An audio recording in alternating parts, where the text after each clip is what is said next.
Communiqué du Conseil des ministres du 30 mai 2022. Le Conseil des ministres s'est réuni ce lundi 30 mai 2022 sous la présidence de son Excellence M. Faure Esozimna Gnassingbé, président de la République. Le Conseil a examiné 4 avant-projets de loi, 2 projets de décret et écouté une communication.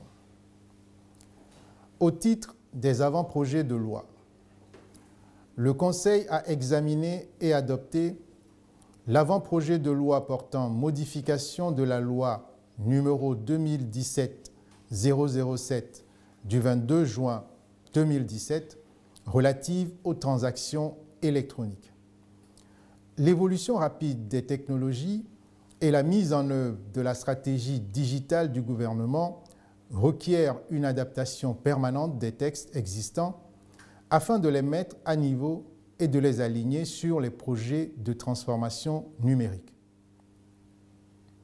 C'est l'objet du présent avant-projet de loi de modification dont l'adoption permettra notamment de renforcer les règles relatives à la copie électronique et à la conservation de la signature électronique qualifiée, réglementer le cachet électronique et le coffre-fort numérique et ainsi faciliter les relations entre les citoyens et les administrations. Le Conseil a ensuite examiné et adopté l'avant-projet de loi portant nouveau code de procédure pénale. S'inscrivant dans la dynamique du vaste programme de modernisation de la justice, l'élaboration du nouveau code de procédure pénale est l'une des réponses aux nombreux défis du monde judiciaire et concourt à l'amélioration de l'efficacité du système judiciaire conformément aux objectifs de l'axe 1 de la feuille de route gouvernementale Togo 2020-2025. Ce nouveau code permettra notamment de renforcer les droits des victimes, les droits de la défense, d'organiser des alternatives aux poursuites, à la détention provisoire et établir les voies de recours en matière criminelle. Le Conseil a ensuite examiné et adopté l'avant-projet de loi portant modification de la loi numéro 2007-011 du 13 mars 2007 relative à la décentralisation et aux libertés locales, modifiée par la loi numéro 2018-003 du 31 janvier 2018, la loi numéro 2019-006 du 26 juin 2019 et la loi numéro 2021-020 du 11 octobre 2021.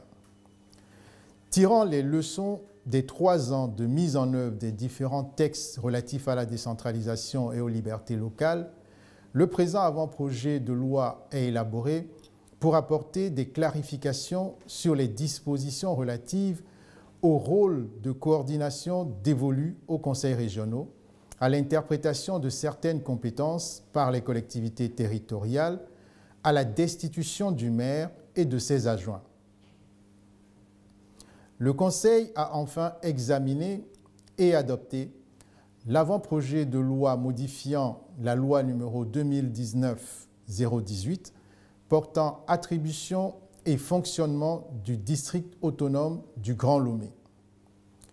L'objet du présent avant-projet de loi est de clarifier et détailler les attributions des différentes collectivités territoriales qui cohabitent sur le territoire du district autonome afin de faciliter l'opérationnalisation intégrale du district autonome.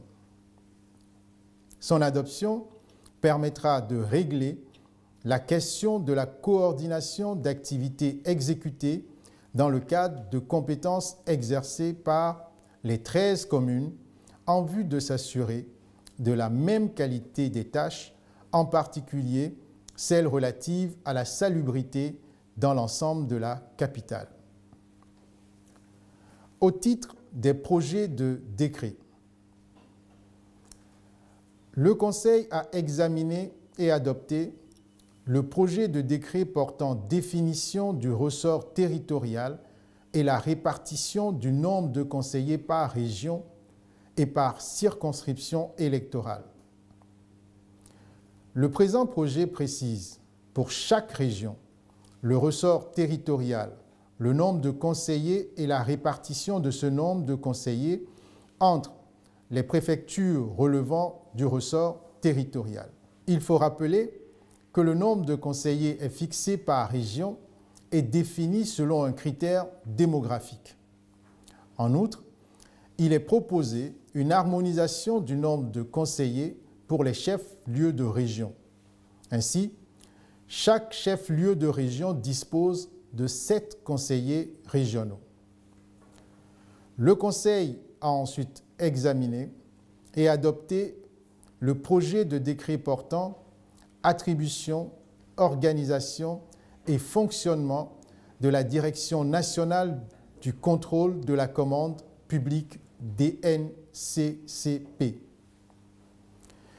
Ce décret, qui s'inscrit dans le cadre des réformes récentes du cadre de la commande publique, vise à adapter la DNCCP à ses nouvelles missions de contrôle des procédures concernant les marchés publics et les contrats de partenariat public-privé.